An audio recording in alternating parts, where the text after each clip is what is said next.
All right, welcome back to TV47 Breakfast. Thank you so much for staying with us. My name is Annie Odida, and this morning, kama kawaida, every Wednesday we talk matters of the heart. It's Relationship Wednesday. We are talking fatal love, when love turns deadly. You know, mnapendana hadi inafika point where you now decide to take each other's lives. How do we get to that point? And that is the conversation you're having this morning. How can we prevent that? How can we love each other well without feeling controlling or maybe too much obsessed with each other? That is the conversation you're having this morning with Martin. I have Vanessa, Daktari Julius Kimani is here, and of course Penina pale kwa kona zaidi. They'll be helping us talk about this as we also celebrate Arsenal's win. Hey, watu wa Arsenal, I hope you're having a good morning, and I hope tonight your pillows are going to be cold in your water. Which team are you supporting, Mati? United. Unasikiaje Arsenal wameshinda? Vibaya. Kwa nini? Hiyo iko emu yangu. Mimi nataka mchomwe na kiwaru jamani. By the time unatoka hapa itawachoma akili. Do you watch football? Yes. Which team are you supporting? Liverpool. Okay. Sawa. Daktari? Nimekuwa wa Arsenal for long, lakini nilikuwa nimeacha watch games. Sasa unasikiaje? Ulikuwa umegive up on Arsenal? No, I had not given up on them. Lakini nilo nasema you not pay attention. The day you feel usikiwa umewin. Yes. I'm happy. We have won. Do you watch football? Yeah. Which team do you support? Manchester. Nasikia nyinyi mnakuanga na hate watch ya Arsenal. Sana. Sasa mnasikiaje kiwaru? Mko na bahati. Mimi nataka iwanyonge. Lakini after that. When last did you win a Premier League? When? Sisi ni a few hours ago. Anyway, we are talking about fatal love, okay? When it gets to a point where now people decide, ni kama wamechokana. Sijui kama wanakuanga wamechokana ama how exactly do they get to that point where now they decide to take each other's life. Juu natumia simu, nataka nianze na wewe Martin. Talk to us. How do we get to that point where you cannot now tolerate each other, you decide to take each other's lives? Okay. Kitu ya kwanza ni watu waaminiane. Ukiaminiana kuna kitu kingine, lakini kuna ile point inafikanga unapata bado haiwezi. Lakini I'm assuming before you people get into that relationship, mnakuanga mshafanya some sort of talking stage and all. So how do you get to that point where now sasa hamuaminiani kabisa? Ukipata mtu anacheza ama vitu zenye anafanya yani u feel poa nazo. Feel comfortable nazo. Ushaikuwa na hiyo experience? Nishajipata. Ukakuwa victim ama perpetrator of both? Both. Mwecheche. We'll be coming back to tell us about your experience and how you played a part in, there being lack of trust and all. Vanessa. Yes. Why or how do we get to that point? Ile yenye lava sasa wanaona, we sasa sitakuacha, I will take your life. When people tend to confuse between love and possession. Like he or she feels like if I can't have you, nobody else can have you. And no, it reaches a point they harm each other. Yeah. Penina, what do you think? I feel like, as we've been told by the guy alikuwa natoka hapo, I feel like about fatal love. First of all, I feel like love is truly a chemistry, or rather it's more of a formula, which ni kama unataka hutaki. So with that inaleta hizo more complications, trust issues and all that. Daktari, how does it get there really from everything that you see? And I wonder if you've ever had a couple mmekuja kwako for counseling and then it got to a point where ukasikia tu mahali this couple, one of them murdered the other. Has that ever been something that you've experienced in your line of duty? Yes, we have. Actually, but it didn't end up in murder, but one of them had planned it to the place of executing it. Akakwambia? No, they didn't say. Okay. But we could see it, and our advice was for them to part ways. But now one of them, I will not mention which one, went to the point of arranging and executing the murder. Unfortunately, the people this person planned murder with happened to be policemen. And so they planned it and executed it like it was real, but they never carried it out. But so when they went for their pay, that's when they arrested the person. Oh, wow. So sometimes what happens is that most people who tend to do this, they are innate already. It is something they have experienced, some issues in their childhood growing up, because you see, murderers don't just become murderers. There is something that goes on in their minds, and they feel that they need to, the only way they can end things is by executing the other person. So the thing is, I would say these signs are there from the beginning. But unfortunately, as they're all saying about love, sometimes it brings confusion. The feelings become overwhelming. You get into a relationship, but because you didn't pay a lot of attention to what the other person was doing, you find yourself in some trouble when you try to leave each other. And so the other person cannot handle it because there is something wrong in their mental state that did not just start there. It's something that is foundational. Yes. So Dr.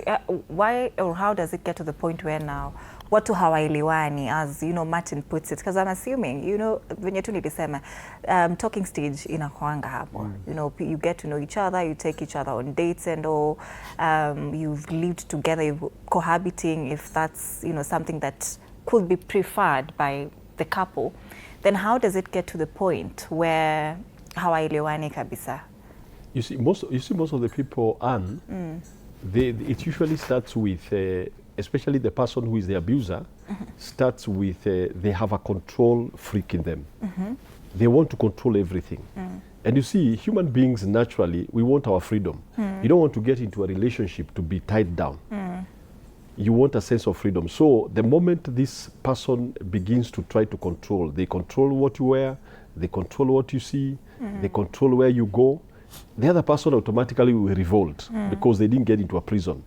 Now those disagreements, of course, will start. And this person who is the abuser may feel like he's losing control. And the only way to deal with what is losing control is to deal with it. Now they think of the other person like an animal. You see, like when you have a cow that you have reared to give you milk and it starts kicking you. Now the only thing is either to take it to the butcher for it to be sold as for meat. And that's the way they begin to reason. They're like, I'm losing control of this person and I cannot afford this person, like she said, to be anywhere else. So I would rather have them for myself or remove them from the world, which is actually unfortunate. Yes. Does it apply to both the male and female? It's usually only one gender. Because I'm trying to see if women also, okay, sitaki kusema ati yo, it's only men, sitaki kuenda huko. But the question I want to ask is it only on the side of one gender, Daktari, from, you know, what you see every now and then? Not only in news, because in news tunaona mambo mingi, we rarely see that a woman took the life of their partner. Or if we do, it's always, you know, once in a blue moon, maybe once a year, twice a year. But especially in recent days, we've been seeing cases where, you know, somebody has been burnt by acid, or somebody's life has been taken by, you know, their male partner. We see the male side a lot, But do you see women also being perpetrators of, you know, such acts? Now, of course, women do it, but not very often. But they think about it. They think about it. But what happens is that because women are created as nurturers, before they think about executing a plan like that one, they weigh the emotions. You know, men are less emotional. A woman will be thinking, how will the mom to this guy feel? How will the friends feel? So by the time they are reasoning all that, then they remove themselves from the picture. But you realize at older ages, when we see women in their 50s, in their 60s, they are those who execute it. Because they have lived through the pain for long, and now they reach a place they are like, I can't take it any longer. So they do it not to because they don't want the person to be with another person, they do it to remove that person who has caused them pain for many years. And I'm not saying it is right, but for women it is rare. For men, because they are not able to process the emotions, they keep on piling the emotion within them. And so when the time comes, they only think in one direction. I'm removing something that is bothering me. And so men are more likely to kill or to create some fatalities more than women. They act on that thought. Yes. Talk to us about now your experience, how you maybe played a part in causing a lack of trust in your relationship method. Are you in a relationship right now? Yeah. Nice. Unajua tunapendanga hivyo kwa hisho. Watu hawana, watu wameoana kutoka hapa. True story by the way. So tell us how maybe, say you played a part in causing lack of trust, and maybe if your partner also played a part in what they did. Like 2 years ago. Tuko tunasikizana vile. Nani alifanya nini? Okay, ili happen hivi. Nilikuja nikampata na best yangu. So kutoka hapo nikaona kuliko watu tuanze kumzana mtoto wenyewe, acha kila mtu akae peke yake. Oh wow. Same story kama ile ya Gladson daktari. You know, Gladson, I'm sure maybe he's watching, he told us a similar story as his. Pia amepitia hapo na rafiki yake maybe. But Vanessa, do you think this generation is falling in love too quickly without getting to know each other as should be in relationships? What do you think? The current generation, they are rushing things. They're entering into relationships without clearly knowing what they are going for, the kind of relationship they want, what they want in that relationship. They just rush just for fun. And it's causing a lot of harm, because wewe uko tu hapo just for fun, the other partner maybe he or she wants something serious. It causes some conflicts. Penina, do you think it's maybe due to the rise of situationships, and we hear a lot of phrases nowadays. Kuna wengine wanazita maybe just one night stand. You know, a lot of people are not in it for the long term. Do you think that this is maybe one of the causes of, you know, a lot of people ending up killing each other in relationships? Yeah, I feel like it is. And also on trust, trust issues. Nowadays, like with the Gen Zs and relationships we are having right now, what's causing the breakups and all that, I feel like it's more of trust issues. Daktari, there's an issue of trust hapa. I wonder how that can be solved. This issue of trust. I wonder if that was also the case for you guys or in your generation, if an issue of trust was something that was there really. You know one thing, Anne, trust cannot be forced on anybody. It is a person who chooses to be trustworthy. And following up a person to know where they are and what they are doing cannot make them to be trustworthy. And unfortunately now, you'll find a lot of people will get into a relationship and the word has been taken out of context because they are like, can I really trust you? People need to understand what trust is. And I think trust is about you trusting yourself, number one. Because what you don't want the other person to do, then don't do to them. You just don't do it to them. And as I said, you can't enforce trust, but you can actually give trust. You can actually, you see, if somebody comes and leaves you with 1 million shillings and they tell you, I trust you to handle it well, they have put a responsibility on you. And that is what relationships need to have, whereby you give the person the responsibility of being trustworthy. But now we hear that word about, trust issues. And I think most of them, they don't even understand. Number two, you'll find, I think the generation now, they are reading out of, they are reading things beyond the context. If, for example, a young man will see their lady being jovial with the buddies and or maybe with other men, already trust issues have developed. And we can't live in isolation. Right now, Anne, I believe you work with a lot of men over here. Assuming you have a spouse or a boyfriend, and they are watching every move that you are doing. Yeah. Let me tell you, by the end of the day, they will lose their trust. So if you expect a person to live in isolation... Does it happen naturally? Is it a mass that they will, by the end of the day, they'll start, hapa ani kama kuna mambo haiendi sawa. Does it happen naturally? No, you see, the natural man, Yeah. all of us here, we have been created with a small amount of jealousy, which is healthy. Little jealousy is good because it helps you to value. It's like hunger. If you don't feel hungry, you won't eat. If you don't feel jealous, you will not value what you have. So a little amount is good. It helps the people keep boundaries. But the thing is, you don't expect your person, whether you are married or not, to live in isolation. You don't expect, I don't expect maybe if she has a boyfriend that she will never talk to another man. She will never laugh with another guy. They cannot sit somewhere over lunch and have a cup of tea and there is no relationship between them. But now when the other person begins to read into the relationship or into what is happening and begins to say, I don't trust you, you have already created, number one, in you, something that can create problem for others because it is actually you. It is you who doesn't trust. So it is you who is hurting you, not the other person. Yeah. Because the other person can be, I have seen ladies who are very friendly with men. But there is nothing they do. They're just friendly. Now, if she gets a man who does not understand the nature of this woman, she can be exited from this world very easily. Yes. So I think trust starts with you. It is you who dishes it out. You see, like we have been given coffee here. Yeah. So we have responsibility to take it. Or we can avoid it. The other person has already done their part. Yes. So I think what it needs to be done, you have to ask yourself from the beginning, before you get into any relationship, do you really trust you? If you have a problem in trusting yourself, then don't get into that relationship because you will not trust the other person. Yeah. All right.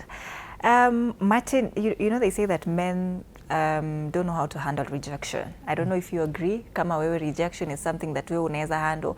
But anasema men can't handle rejection. What do you think? And why do men take rejection so personally?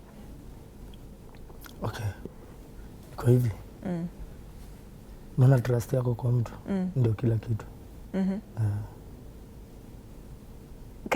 Is it easier for you to handle rejection as a lady, Vanessa? Yes. You know, last week when we were having this conversation, actually you remember what you said, there's a lady who said that, you know, for women, and you know, we can't handle rejection quite easily. Sababu, we'll always want to go better ourselves. We do a BBL, we change rhinoplastic and all those surgeries. Because, you know, for women, you know, we take it quite so personally. Do you agree that it's hard for women to handle rejection? For a lady, if she put a lot of effort to get the guy, of course, handling the relationship will be difficult. Yeah, you will find the lady will go back to the guy not once, twice, because she won't know how to live. Yeah, and I feel like most ladies nowadays, chenye wanafanya ndio finally waweze kutoka, they stay in that relationship until time what feel I can't do this anymore. So they will go back to the guy until it reaches a point I don't feel anything about the guy. Yeah. Kuna point umesema ati hawajui waishi aje. How does it get to that point where now your whole life is centered on a man? That now once that relationship ends, you don't know what to do with yourself? When you build your whole identity on one person, your whole life depends on that person. You share everything with that person. It will be difficult to walk away. That happens? Yeah. It does? Yes. Kuna point tena ukasema, I'm still with you, Vanessa, that you know, when a woman makes a lot of effort, you know, to stay in that relationship or to have that relationship stand tall. Yes. Do women do that? Yeah. Before marriage, like in a relationship, you're still trying to get to know someone. Maybe you're in the courtship stage or anything of that sort. Do women make that much effort to an extent they don't want to leave abusive relationships? Yes, I feel women are so emotional. They invest in that person, like they love deeply, so they will put all the effort in that man. Women are so emotional, I'd say. Daktari, do you men even care about that? To me, direct. Do you even understand or get the feeling that a woman has really put so much emotions in, you know, in your relationship? Is this something that crosses a man's mind, really? I'm investing in this relationship, sana, I have to get serious with it. No, I think we have different kinds of people. There are people who will see the investment that is put, and the others will take for granted the investment. But the thing is, I believe everybody puts an investment into something.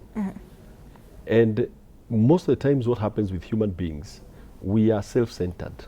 We think about what we have put in, not what the other person has put in. And you'll hear those statements, especially with women. I have given my all. I have given my all. And I believe relationships are not supposed to be, you don't give a little. Like now, I'll use this cup of coffee. I can see it is well done. Yes. I mean, the one who was making it did not make it watery. They put enough coffee in it. Now, if I don't take the coffee, she should not, or whoever made it, should not feel bad. It is because either I don't like the coffee, or I don't appreciate what has been done. So the fact that women sometimes will put the emotions into it, you see, the emotional means they get bonded with that person. Now, men, on the other hand, they are more logical. They put physical. You know, if they will count on the time they have put in, they will count on the money that they have spent, not on the emotions. So while the women are struggling with saying that they have put the emotions, you'll hear the term for men, they will say, I have invested in it. I have invested. And usually it will be time and money. For women, it will be even the thoughts that they have when they are sleeping at night. That they are sleeping thinking about this guy, they will still call it, I have invested emotionally. And those are the things that cause either a relationship to grow deep, or when it ends, somebody does dangerous things. For women, they tend to harm themselves. For men, they tend to harm the person who has hurt them, and they also harm themselves. So when it comes to investment, I believe everybody should give 100%. That's the way it's supposed to be. 100%. Both emotionally, financially, everything. In every way. And when it comes to an end, don't start counting those things. Because if you count them, you will harm people. It's just like the way they have, you know, outside here, there are so many men who have invested and into businesses that they lost everything. Now, they didn't go to those businesses and now looking for who to kill. They brush themselves, they dust themselves, and they continue with life. But others will never try again. So the thing is, if a relationship does not work, me, what I say is that you just dust yourself, go look for somewhere you can heal your wounds, because killing somebody will not heal your wounds. It will actually add wounds to you. Yes. Is it actually dangerous for a relationship to get that deep, Daktari? Because when you say that, you know, sometimes mefika mahali, you've now been in a relationship, it's getting deep, you guys have invested financially, someone else is investing emotionally. Is it a dangerous thing to do as a couple, to allow that relationship to get to that level of deep? I think what happens, for those who are not married, I will say don't invest deeply into it. Because I've seen young men who are investing with their girlfriends. Wanaanza biashara pamoja. Now that's a bit dangerous because you don't know what will happen tomorrow. You will find young men who are paying even school fees, and not even young men, but even older men who will get, for example, is it, you said Regina? Penina. Penina. You'll get Penina here and will pay the entire school fees. Alafu baada ya akigraduate, akienda UK, anakutana na mzungu ambaye ni mzuri kuliko maybe this guy who was paying school fees, and decides to start a relationship there. Now this person who had paid school fees now became thinking of the way they would have Penina, and God forbid, because of the money that they have lost, not because of the person they have lost. So they start counting that. So I will say, before you get married, invest into emotions, but physically, stop paying school fees for people. Yeah. That's what I will say. Stop buying cars. And if you buy a car, then buy knowing that it can go. Allah. That's the truth. Because if so you you're buy, against boyfriends buying their girlfriends' cars. I'm not against. You buy. That is what you're saying. What I'm saying is, you buy that car if you want to buy, but don't get attached to that car and that person, because that's why somebody says sitapoteza zote mbili. So they either destroy the car or destroy the person. Yeah. So if you're doing something, when it comes to relationship, give without those attachments. If they go, hata zile vitu uliwapatia wacha waende tu nazo. Some of them may return. But now, I will say, invest in what is your own. You know, that's why you find, if you're a Kenyan, invest in Kenya. Wacha kuinvest sijui Uganda huko. If you want to stay in Uganda, stay there. But the thing is, don't invest on where you are not ready to stay there permanently. I can invest in my wife today. I can buy her a car. I can buy her things. But before we got married, it was... You were a stingy man. Wacha kusema it was... Hey, I was a stingy man. Penina, what do you think of rejection? I was very generous. She will tell us. We'll ask Fasi to tell us. What do you think of rejection? Is it easier for women to handle rejection from your own lens? What do you think? Hadi unakunywa maji. Akasema sips water. As according to me, I don't think it's easy. Why? Because I have been there. It is you I have found trouble? I actually invested with a man. Biashara? Ama emotion? Sasa tunataka get to the details. This may end up being a counseling session for her. Actually, I really wanted to ask Daktari about venye umesema not getting too attached to someone. Like, how do you avoid not getting too attached to someone? Is it avoidable? No, let me tell you something. Yes. There is nothing wrong with getting attached. But in every situation, live with the knowledge that you have to open-minded. I always say, think in terms of if it doesn't work. Yeah. If it doesn't work, always analyze the worst case scenario before you get into anything. Even in business, even in relationship, what is the worst case scenario? The worst case scenario, this guy, I can invest in him and he goes. So that can either make you withhold, or you say, for as while as we are together, let me do what I can. So I will say you cannot control attachment. You allow yourself to be attached, but also ikiisha, heal the wounds and move on. Aoga rudi soko. That's what they say. And what? Wanasema oga rudi soko. Is it true? Kwambie Penina. Sasa, How recent was this? Like 8 months ago. So bado ni fresh. Hapana, sasa story you heal. Nilisha heal. Kuheal nayo nilihil kwa crime scene. Okay.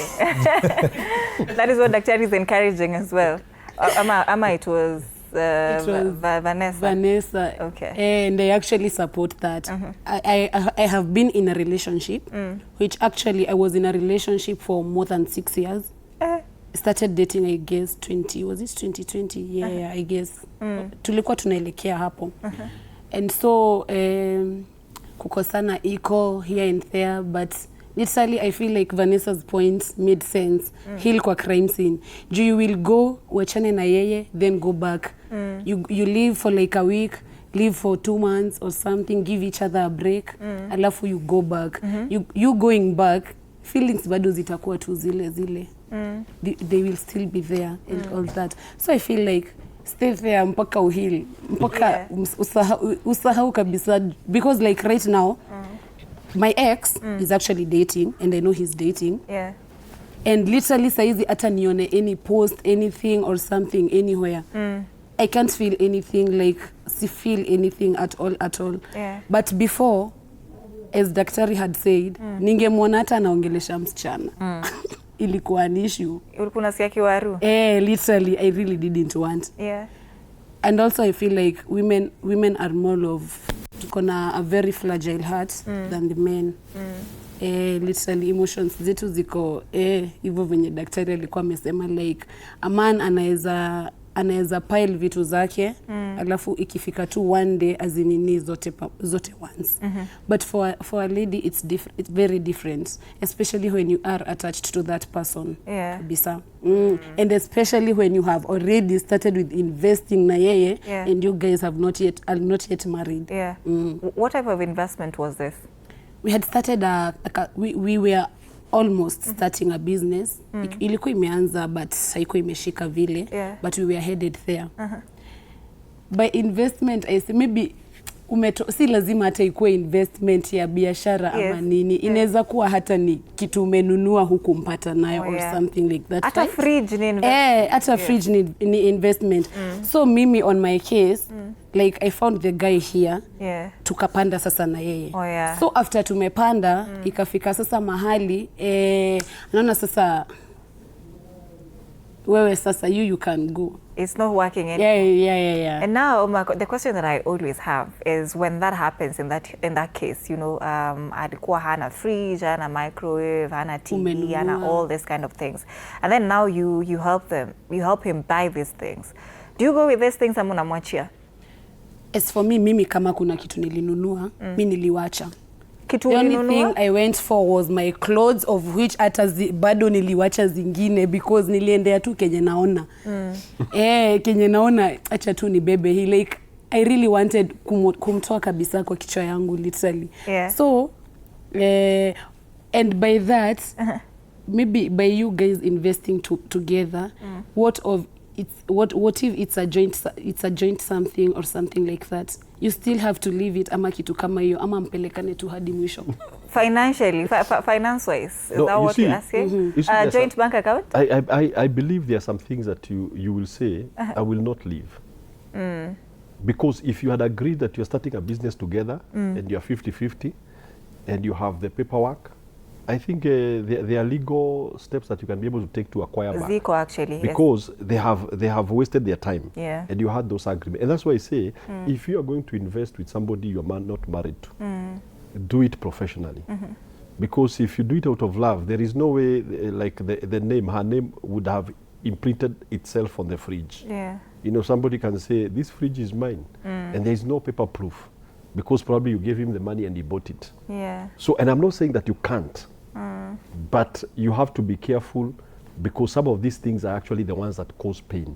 Every time you see maybe he's flossing around with the car, he's carrying the new girlfriend with the car that you actually bought. Or they are living in a house that you bought halfway. You decorated. Decorated. So those are the things that you have, there are things you have to prevent yourself from getting into before you engage fully. But at the same time, I like what she's saying, that she healed. Now, most of the people who hurt others or take out, kill others are the ones who have refused to heal. They're the ones who are like, I still see that person, I feel like I can do something to them. Now, that is already a wound that one needs to work with. To work on, because if they don't work on, they can eventually either hurt that person. Yesterday, I was with a person and they were telling me of a case. And this case, is a young man who leaves a lady, then moves on to another one. And the lady went and torched the house of this young man. And when it couldn't burn, it actually in her phone, she was sending messages and ticking.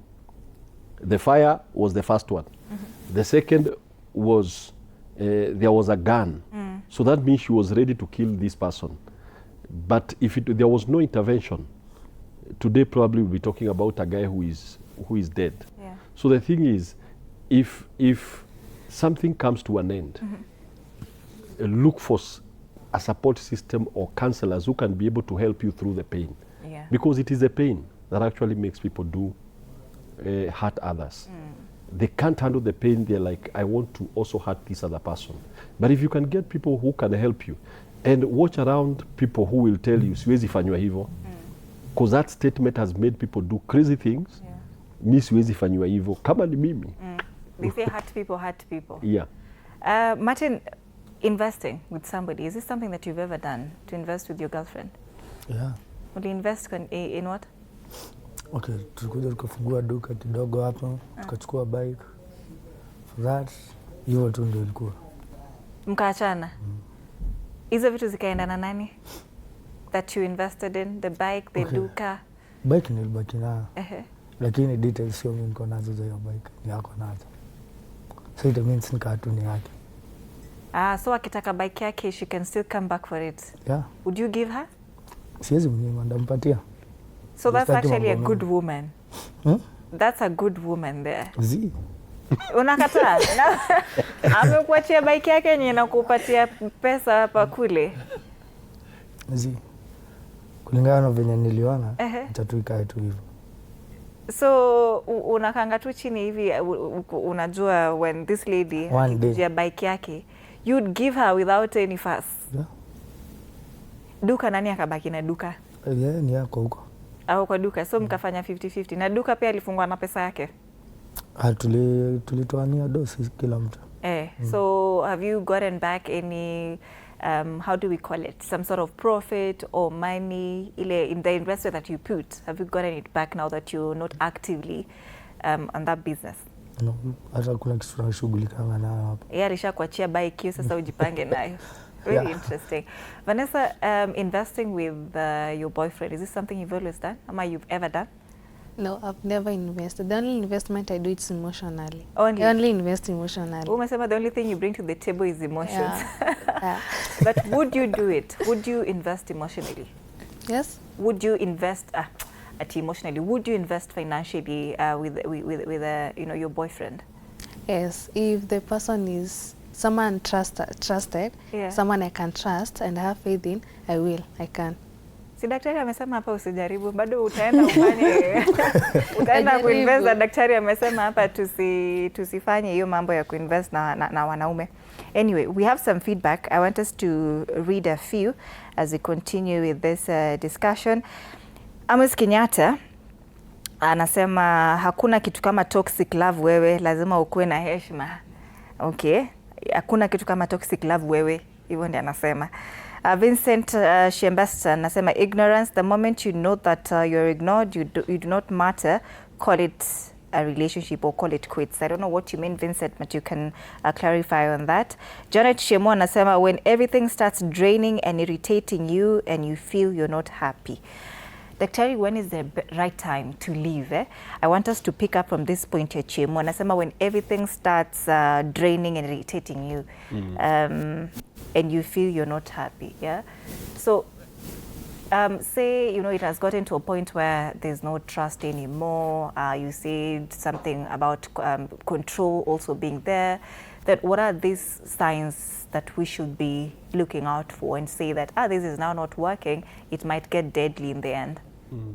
Actually, you see, most people discover too late that a relationship is actually dangerous. Because most of the people who are abusive, they tend to get in, there is something we call love bombing. They will treat you badly, then they treat you very well. So after treating you very well, you see you get addicted to that kind of a thing. Your mind begins to enjoy what is happening. And so by the time you're thinking of leaving, this person may treat you so well for a while that you think this guy has changed or this lady has changed. And then they will get back to that behavior again, probably verbally abusive, physically abusive, and then treat you very well again. So what happens is that now you begin to develop what we call trauma bonding. And trauma bonding is where you are excited about the reward of restoration. Because there are these times you are having a breakup or you are having a lot of disagreements, so you are annoyed, and then this person comes back and you reconcile together. Now that reconciliation gives you like a reward. So you keep on looking forward for that. And so eventually you become bonded with this person. And so living sometimes is not very easy, because sometimes the person who is abusive may actually threaten you. Actually, when it comes to living, it's one of the most dangerous times, because most people will be like, that's the time they can do harm. So you need to see these things early. You know, begin to study this person. You know, relationship is not foolishness. By the time you are liking a person, you need to start also studying them. When they're in the social circles, how do they treat people? Yeah. When you make a mistake, how do they treat you? One moment they are calling you names. The next moment they are apologizing. Now, when you get into a proper relationship, or even if you get into marriage, and they had not changed, that means they are likely to continue. And the reason why most people don't even leave is because of the fear. Somebody has already been telling you that if you try to leave, I will actually harm you. You see, that puts you in a very scary, it actually puts you in what we call a somatic freeze, whereby you are like, you don't know what to do. So you just stay in that relationship because of the fear that if you leave, this person can harm you. And some of these people are so well connected even with their friends. When they meet with their friends, their friends can even tell you that this is one of the best guys in life. When you go to their families, you'll be told this is one of the best guys around, or the best ladies around. When you go to your family, they treat your family so well that most of the people will tell you, you can't leave such a nice person. So I say, be able, when you're starting with a relationship, notice the red flags. And don't waste time when such red flags come up and they are not changing. But I will say, it is time to leave when that person does, for example, if it is a man or a woman, they physically harm you. You're not married and the guy has already hit you in the face. Why should you stay there? You are not married and the lady is already scratching you everywhere. Why stay there? So you're not married and somebody is already controlling your money that you're earning. Na bado anakuambia hizo ndio huwezi tumia hivyo. It's a man or a woman. Or you can't go here and you can't go there. That is a person who will become a control freak when you get married. So don't get, I will say for every young man and young woman listening, get into a relationship with your senses. Don't leave your senses behind. That now you invest emotionally, but you can't think. Open your eyes. Actually, I will say when it comes to relationship, get in with your eyes wide open. Not just to suspect. Ingia ndani, lakini fungua macho. You get it? Don't just assume that now I'm in it and you're in heaven, but open your eyes and see some of the things. But if there are some things that you can work out and resolve them. What happens when this violence and now red flags starts showing up later in marriage? Say, wewe kama longest serving member in the marriage community here, 25 years in, Say it starts showing up 25 years in. Ameanza sasa kukua abusive, emotionally, physically, financially as well. If it comes later on in the relationship, then what do you do about that? Now, I will throw it back with a question. Now, if you discovered that this road will not bring you to your destination. You have been driving for 3,000 kilometers, you are remaining with 2,000. And you realize that if you continue that journey, you will end up in either dying. Why should you stay there? Because there are people who are dying today simply because they are saying, we have been married for 30 years. And I'm not an advocate for divorce. I'm not. I pray that people stay even if in. bad. No, I'm saying I pray, that's why I'm a counselor. I pray for that people can be able to sit down and resolve issues. But there are those people who will not be ready. The person has totally changed. They are getting physically violent. Like I know of people who a guy is afraid that the wife will poison him. 100%. That, and they're in their 70s. And the man keeps on, he says the only thing that the wife can make for him is boiled water while he's watching. But he's still in there, waiting one day to die. True story. True story. True story. But the only thing that is making them stay together is the wealth they have. So I say, why should you live the last days of your life when you're supposed to be enjoying your wealth with a person you can't trust? this person sleeps padlocks himself in his house, his own house. He has to put a padlock on the other side of the room because of the fear of the wife. Now, is that kind of a life that we were ready for? And eventually, I think he certainly said, I would rather live in one room. And that's what he did. Yeah. He said, I would rather live in one room, hired a very good chef who cooks for him.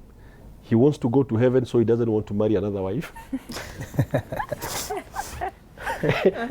and now he's happy.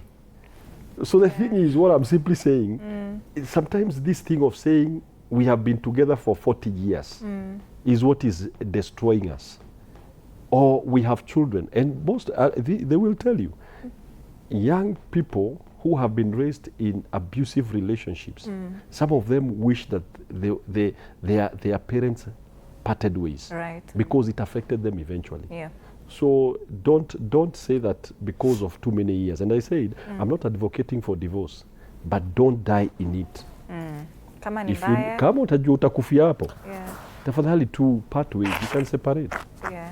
and decide to stay on your own instead of eventually hearing stories that either it's a man, you are poisoned, Yeah. or it's a woman, she was strangled.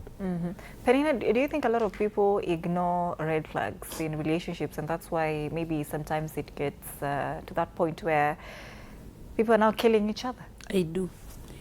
People ignore red flags. Utapata, let's say, your partner has wronged you, but in your mind, unajiambia, he has never done that again.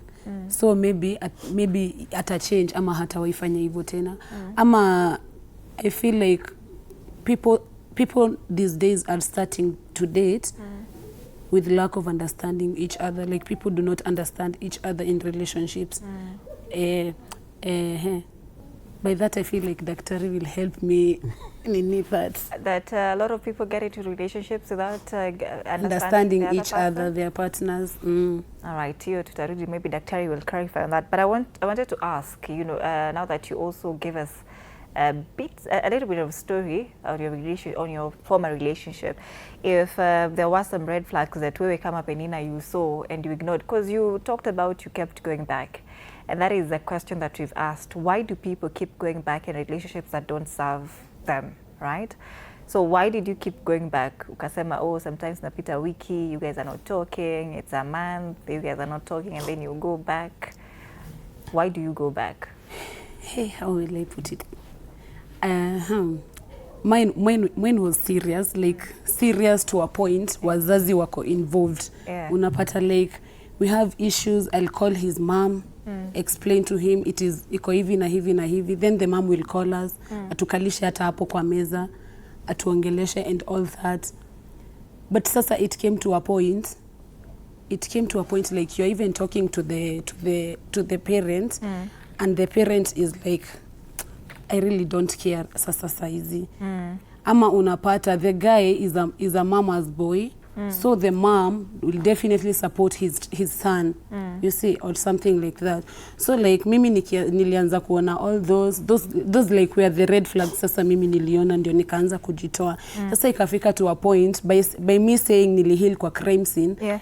I had used to tukikosana nitaita dad, nitapigia mom or something like that. So ikafika mahali nikajiambia, no, I won't do this anymore. So ikafika like tumekosana, I'll give myself space or break. So sasa tulikuwa tunakosana, najitoa, narudi maybe home, because we used to stay pamoja. Narudi maybe home, or mimi namwambia yeye arudi kazi, aniache kwa nyumba ama kitu kama hiyo. So nikakuja hivyo kama nimeheal. Mlichoshadi wazazi? Kwa hiyo point amesema wazazi wanasema ati sasa nyinyi hapana, anaisema directly, but sasa with now how situation is being handled, see like before.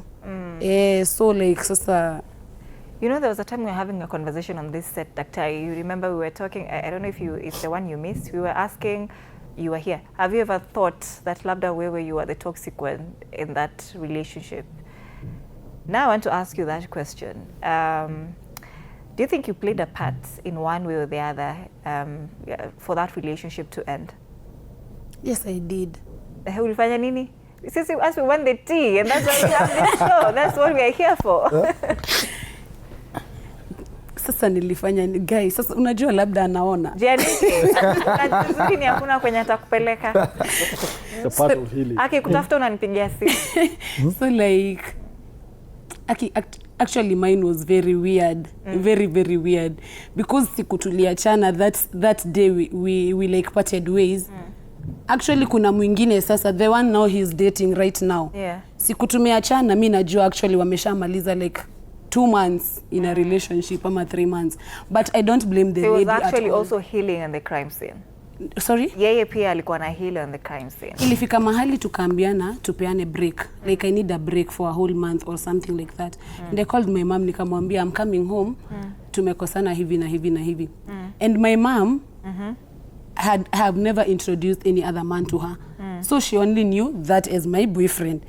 And sijui alikuwa amempea nini, by the way, alikuwa anampenda sana. So unapata nimerudi hadi nimemwambia tumekosana and all that, ananiambia hapana kaini muongee. Niko like do you know what he did ama kitu kama hiyo. So also I feel like at our age Gen Zs, like it's not good introducing your partners to your parents. I feel like evil. Actually introduce your partners. Ama daktari, what do you think? Introduce them. Why? What's the worst case scenario? I feel like no, you shouldn't introduce your partner to Why? your parents ama hata your friends ama kitu kama hiyo. Daktari, saidia Gen Z. Saizi na date, saizi I'm dating. I'm in a relationship as well. Yes. But trust you me, even my mom, even my sister, nobody has his number. Even my best friend doesn't. Lakini sasa washajua, wamesikia ukidate. Daktari, Yes, we're coming to that. But would you introduce your partner to your parents, or have you introduced her to your parents? Martin. Okay, ikifika pahali mshaelewana kabisa ndio introduce. Huyu wa sasa umemwintroduce? Sasa kwanza niko vacant. Sasa hapo umetukoroga. Si unasikia Martin alituambia he has someone. Hapo umetukoroga. Yule wa kwanza, huyo wa pikipiki, wa boda na duka. Did you introduce her? Yeah. Sasa huyo ndiye but would you introduce the next? Umesema you would never. Why? Ndio huyu wa kwanza. Alikuonyesha character development. Acha tu. Would you introduce your partner, Vanessa, to your parents? Yes, I would. If the partner has genuine intentions. How do you know if they have genuine intentions or not? I will check on his consistency, his behavior. Yeah, consistency. If he has that consistency, I will say, okay, he's genuine. Okay, let me tell my mom. Wewe ni kama hujakaribishwa town. Let me ask Vanessa. When you say if the guy has consistency, ni sawa tumeanza kudate saizi. I have shown you consistency, nimekupatia hiyo trust unataka and everything. 3 years later, ndio sasa unaanza kuona my red flags. What will you do? And you know, Penina is speaking from experience. 3 years later, I will walk away. Yes, daktari amesema kama ni mbaya, you just leave. But actually this thing of the fear of introducing your partner to your, to your parents, is this something that you support? That, these kids should not be, okay, walisema tuache kuacha kids, because I understand that all this Gen Z is approaching 30. But is this something that you support? I will weigh on it in this way. Too early, no. That now you met, you like each other, you feel like you're heading somewhere. The next thing, mom, this is a guy I'm not a propose, by the way. So I think you need to have a journey where, like she said, you are sure of that this person is committed.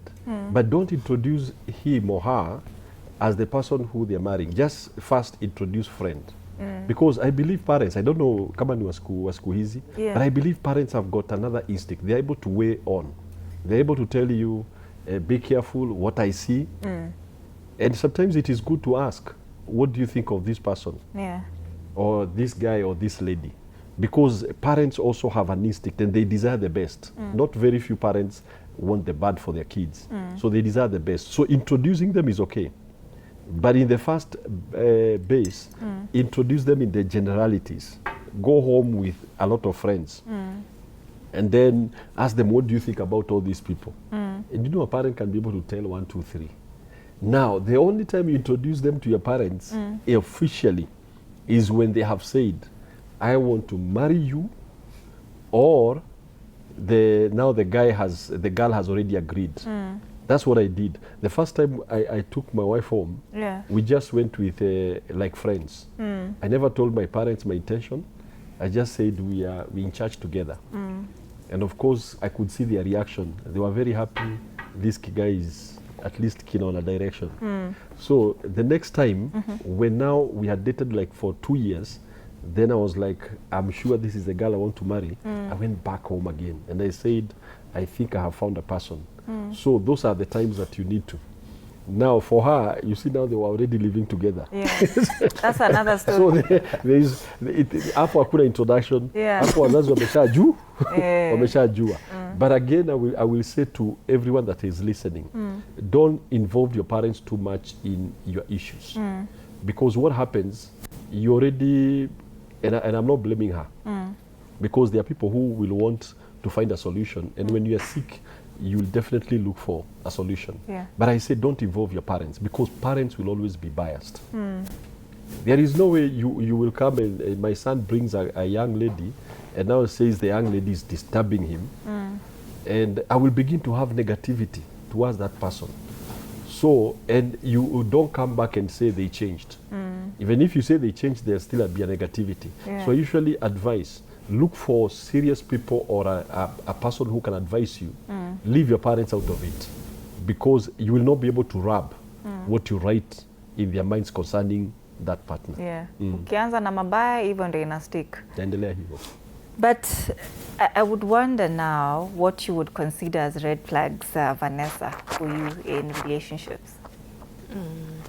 Extreme jealousy and mostly controlling. Someone controlling. If you want to go somewhere, 24/7 anaku video call, uko na nani, hebu nione hapo kando, such person. I think that's a big red flag. Insecurities for you, it's a no. But would you cohabit with a man ambaye you're not married to? So you're just boyfriend and girlfriend, the way Penina was doing. Now you're going to use you as an example. Would you do that? I know. Huwezi ishi na mwanaume? If not marriage, no. What do you think about that, Martin? Unaweza ishi na mwanamke ujaoa? Itategemea. Na nini? Na vile unaona akiwa. Ila ni atakuja kuwa.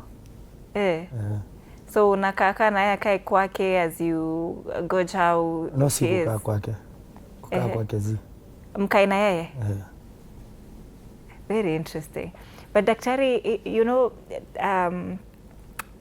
you say we need to introduce them as just friends, But I'm thinking of these people who now end up, killing each other, God forbid, Imagine if both of their parents didn't know that, say, Penina, for example, and Daktari are dating, And then something happens. Daktari, you do something to Penina. How will they track you if they didn't know that, Penina was seeing you? If Penina does something to you, they want to track her. How will they know that you and Penina were together if you don't introduce this relationship and tell them that, right now I am seeing Daktari, we are trying to see if this will lead to something. Penina pia aseme, right now we're trying 1, 2, 3. Hii mambo ya watu wakubwa tuone if maybe it will get us somewhere. That is what I'm thinking.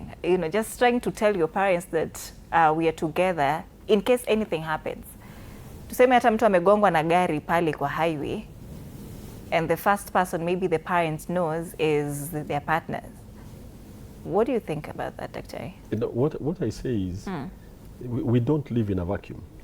I believe by the time he was dating the girl the bicycle and the shop, the friends know that this guy is already dating. I'm very sure Penina, by the time they were getting to a place where they're staying together, the friends also knew. So they are not in a vacuum.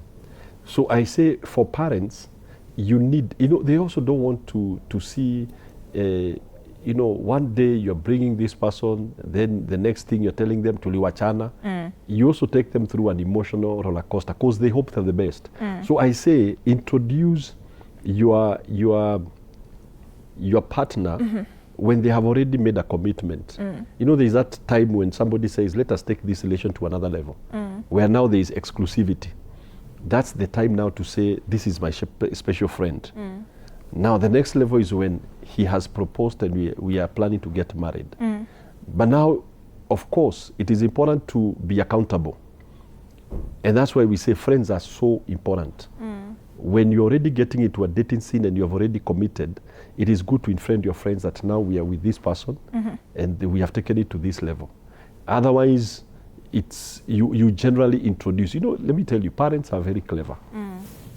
Even if you come, like you go home with 10 guys, they can be able to pick out who exactly is who. So when you go home with guys, they'll be able to know hapa kunaendelea kitu. Yeah. But I will say the introduction should be on the basis where you have actually made it serious. Now you don't guess. Now can you imagine you're introducing you're thinking his boyfriend. Yeah. Ndio rafiki yangu. Your talking stage. Alafu where labda hata haja propose. Yeah. You are assuming you have been taken out for a coffee date. Now you are thinking you'll be married. Then later he refuses. It will hurt you. It will hurt the parents. And I'm very sure within our situations, the parents may not look at that guy the same way, though they were not married. They will be thinking now this guy is not a good guy, and they will even begin to look at the family in a negative way. But you see, if they were shielded from that, there are some pains that you will not put in their hearts. And I'm not blaming her. I'm just saying that is what happens. Yeah. So for accountability purposes, they are friends.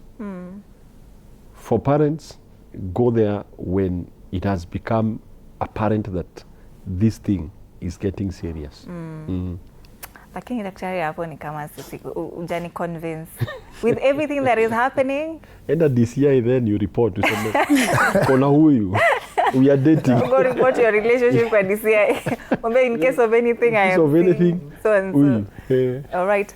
But, you know, Penina, they say that sometimes after a breakup, especially if it was a longer relationship like yours was, then it's usually so hard to start over. Is this something that you felt when you were calling it quits? That's why I said heal kwa crime scene. Kama huja heal, hapo ndio itakuwa sasa hard. But if at all you've healed, like, it's not that hard, imagine. It's not. So for you, it wasn't hard? Plus, I feel like the next person, the next partner you are starting something with should be more extra than the other person. Yeah. Because in my situation, like right now, in my past relationship, like I was used to vitu na, let me use term kama sherehe and all that. But in this one, like the guy is like more of, let's go out for vacation, let's go out for a date or something like that. He's even asking you to go out for a date with him and something like that. Vitu zenye wewe huko umezoea in your past relationship. If you wanted a date, ni wewe utaitisha hiyo date, let's go somewhere. Unapata mtaenda hiyo date, mume split na mko date like 50-50. But in this situation, manze hapa msiroge. Hii nayo tusikuroge. You've done 50-50 before? Yeah. Do you not only 50-50. I've ever gone for a date with him and I paid the whole bill. And you loved him wholeheartedly? So bad. Oh, so bad. And actually, the same day, I actually took a B&B. The same day after the date, nikamwambia no, atuendi kwa nyumba, twende B&B, twende out of town kidogo. You had money? By the way, now back to that. When we started dating, he was not working, I was working. He was actually schooling, so I was working. We used to, nilikuwa, jamani. You have suffered? I have suffered. Like to a point, ilikuanga sometimes I even give him transport to go somewhere with his friends or something like that. But with his friends? Yes, with his friends. They are going out, ameitwa na mabeste, but yeye ana do. But uko job, uko na do. Utampatia hata kama ni thau, aende ama kitu kama hiyo.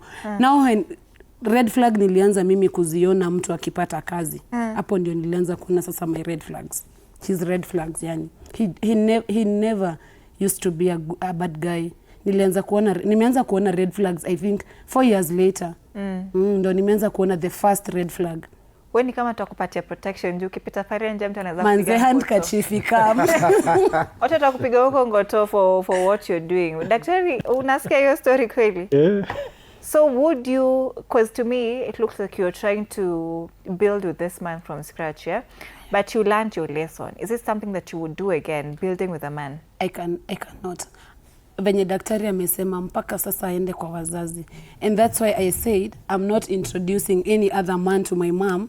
Kama sisi kwa naniambia I want to go to meet your mom. But to my friends I will introduce him to my friends, but not now as well. Itafika tu mahali I will introduce him to my friends, but not only my friends, my close friends. That is like the 3 girls I have as close friends, ama kitu kama hiyo. Or if not my friend, my cousin ama kitu, yani someone too close. We listen and we don't judge. That is what we will do. But hiyo yako nimekujudge. Would you do 50-50, Vanessa? This is a question that comes up every Wednesday on this show. Is this something you do? 50-50. Kutoka kwa hiyo story, we are picking up from Penina's story.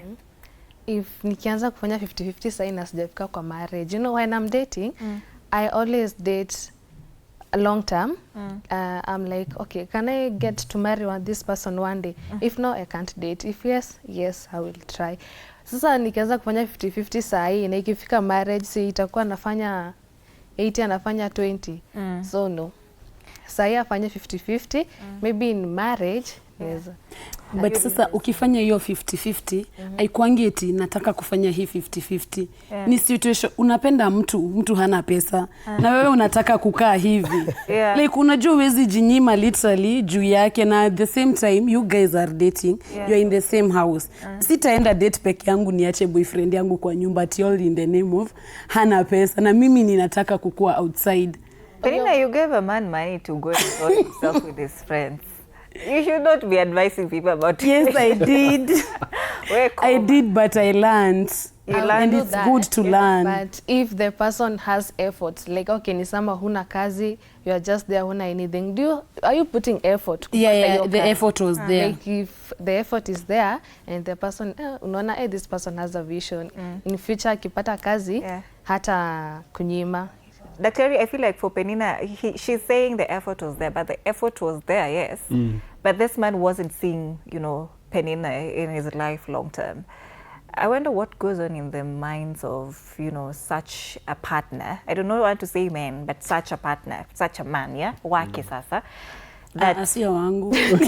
Alikuwa wako. There's no better way we can put it. Former. You know what happens, eh? Yes.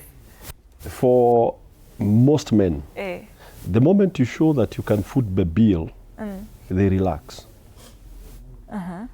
We tend to relax because you feel like I can use my money for other things. And by the time you will get him to get money out of his pocket, it will be long. So I usually say, and this is my advice to the young ladies, don't, and I'm not saying that you can't give money, but don't be the one that is giving 100%. Don't be the person. Because eventually when you get into real marriage, that person may still expect you to do some things. And as I believe men, we are called to responsibility. We should be the first one to respond financially in every situation. That your wife is supposed to be a helper. You don't have the money, then he can help you. So you set a dangerous precedent. It's like coming to work for this organization, Anne, and God forbid they don't have money to pay the employees, and you begin to pay the employees as the employee. You are the employee and you begin to pay. Now that person may look, and I'm not saying that's the way they'll do, but that person may look and say, Anne may bail us out the second time. So you become a person who bails out. And every time they will withhold. Naturally, human beings love keeping what they have. So responsibility is something that a man must show from the beginning. Let the woman come in as a support system, but not the provider. Because before you change that, it will be a hard job. It will be a hard job. And when you make a demand that now it is a high time you need to start providing, that person may see you as nagging. Yani umebadilika. Yeah. Sasa umekataa kunisupport. And that's the time they will look for somebody else. And then the other person, they begin to use their money on them. So for the ladies out there, if you're not married, if you are spending money, make sure that he's also spending some money on you. Yeah. Don't start on zero. That is on zero, and you are on 100%. Let's see effort. At least see the effort. Martin, would you be with a woman who is earning more than you? Ni ngumu. Kwa nini ni ngumu? Okay. Ndio pahali inakudanga inafika hadi mtu anaanza kukuonesha madharau. Ndio anaona kwa juu kukuliko. So wewe na 50-50? Unaweza fanya 50-50? Yeah. Naweza. Sasa atoe 50 pia utoe 50 and then mkuje pamoja mlipe bills. Yeah. Interesting. Would 50-50 work for you, you know, Penina, moving forward? I know umesema sahi you will learn kwa lessons, ndio? But say you are with somebody who, you know, is doing well and then it gets to a point where they lose their job, yeah? But this is somebody you've been with, amekuwa akikupea that the cream de la cream kind of lifestyle. But then akapoteza kazi. Would you still stay and take up the responsibilities? I would. Because why not? And then tena apate feel like he has been providing. Yeah. Saizi sasa tunaongea he has been fully providing. Yeah. Ame-lose kazi. Si eti ni yeye ametaka kui-lose. Ame-lose kazi. I'll definitely top up penye mimi nitaweza. Akirudi kazi, he will go back to the guy he used to. I think so. Yeah. Because he started as that guy. So I feel like atarudi tu, akipata kazi atarudi tu. That one I think you make sense. But Vanessa, what do you make of your understanding of kuheal kwa crime scene? Kuheal kwa crime scene. The person will hurt you, but you are not ready to let go. You still love the person. So the person will hurt you, imekuumiza, yes, but utaki kutoka juu bado unampenda. Haijakuumiza ile ya kabisa. So utakaa hapo ungoja kuumize tena. Usike bado nampenda, sisikii kutoka. Until place tafika akuumize ile ya kabisa useme I can't do this anymore. I mean hurt enough is enough. Yeah, and you are ready to let go. You know, but some people would interpret healing kwa crime scene as cheating on your partner as as you wait to leave. Because I'm assuming if you were there trying to heal in the crime scene, then of course you're seeing other people who filling up this gap that your partner is not filling. Kama ni financial gap, the other person is filling it up. Kama ni whatever needs you have, then the other person is filling it up. So that is how a lot of people would interpret healing kwa crime scene. When you say wewe ulihil kwa crime scene, I want you to paint that picture for us. How exactly that was, Penina? Venye tu Vanessa amesema, like you get hurt the first time, you go, alafu the person comes and apologizes. Bado uko na feelings zake, literally you still love him 100%. You go back again, amekuhurt tena, like inaendanga tu ikipungua. Hiyo 100 inaenda tu ikikuja, inakuja 80, 60, sasa mpaka ufike mahali ujiambie, hey no, I'm also human. Ama what you can do, I can do better. Ilifika sasa mi mahali nikajiambia hivyo. You know what you can do, I can do better. And actually, ndo niseme niliheal kwa crime scene. The person I'm dating right now, we started talking, sasa nikiwa kwa relationship like 1 month before sasa ni kuje kutoka kabisa. All right. Daktari, what do you think of, healing kwa crime scene? You see, a lot of people, before they leave, they have gotten to a place where they are numb. They're like, I don't care what this woman does, I don't care what this man does. So they reach a place whereby they analyze the whole situation and accept the way it is, and it will not change. So now they have an exit plan, but they have not left yet. But this person will no longer, they make up a decision that this person will no longer hurt me. And there are so many people even who are married today. They healed, but the only thing is that they are not living. They're like, the man cheats, I don't care, even if he comes at midnight. And when you see, I will say, especially for those who are watching us that are married, when you see that your wife no longer asks where you are, no longer bothers with who you are, just feeds you, gives you food, treats you well, ujue sasa ilifika mahali you no longer matter. You are thinking it is okay, but you no longer matter. And women can be able to get into that place where they can even stay for 5 years. I have cases where I've had somebody says, my wife was treating me well for 5 years, but I didn't know she was planning to leave and go abroad. And when she's abroad, that's when she calls and says, I've left you. So that person means they healed at the crime scene. And so even there are also men who will reach a place they're like, I'm tired of this woman because what I've tried to tell her to do or to agree with her, so they become numb. And they don't, you find he doesn't ask you where you are, he doesn't bother whether you cook or you don't cook. He goes to the kitchen himself. Just know when you start seeing those signs, that person has decided you will not hurt me any longer, but I will continue with the life. But it is also not also a good place, because some of the people who are very wounded, that's where fatalities happen. Because now this man is watching the wife misbehave and is calculating what he's gonna do. And eventually he gets, most men, especially when they have chosen what to do, they reach a place where they are now happy because the solution has clicked. And you could be living with a murderer and you don't know, because the guy is treating you well. He's telling you, unamwambia nitakuja saa 5 usiku, sawa. Sitakupikia leo, sawa. All right. Daktari, we have come to the end of this conversation, but I want to thank you guys for making time for us to talk about it. Fatal love, when it gets deadly, to a point when our partners start killing each other. Thank you so much, Martin, Vanessa, Penina, and of course Daktari, for always making time every Wednesday to be here with us.